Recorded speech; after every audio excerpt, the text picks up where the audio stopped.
biochemical engineering, from the name itself, it focuses on biological and chemical processes, more on natural processes involving microorganisms or chemicals and upgrading them to the industrial scale.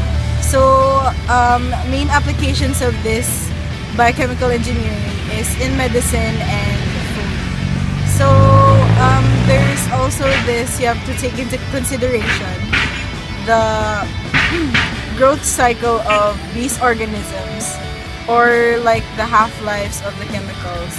So a lot of things have to be considered in biochemical engineering, and it was also introduced how to compute for like oxygen demand or required nitrogen sources when we're converting one biomolecule into another.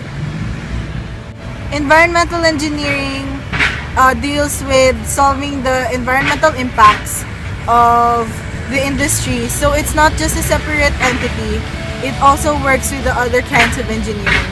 And the environment does not only involve nature like the grass, the waters, it also involves us humans. We're also affected by these environmental impacts.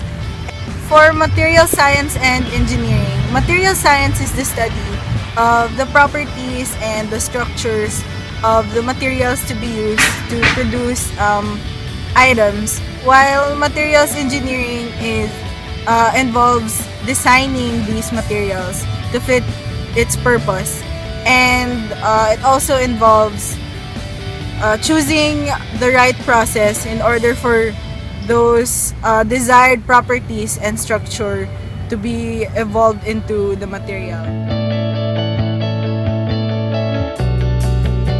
Out of those three, I prefer material science or engineering because it's like a step-by-step process. So when you decide the property you want for this item, then you decide what structure, and then you decide on the material to be used, and then you decide on the processing.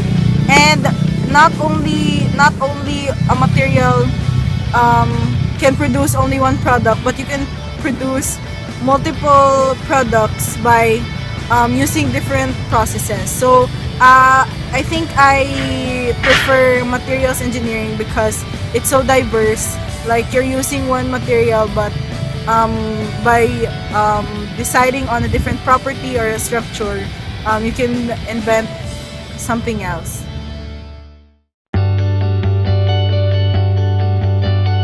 My general thoughts on how these fields are presented. Most of them didn't have a formal definition to start with, except for material science and material engineering. But a lot of applications and examples were given. So that's also another way of learning what is done in that field. So I learned a lot from all those three fields, but it was more of an overview. I don't think it was too much or too less information given.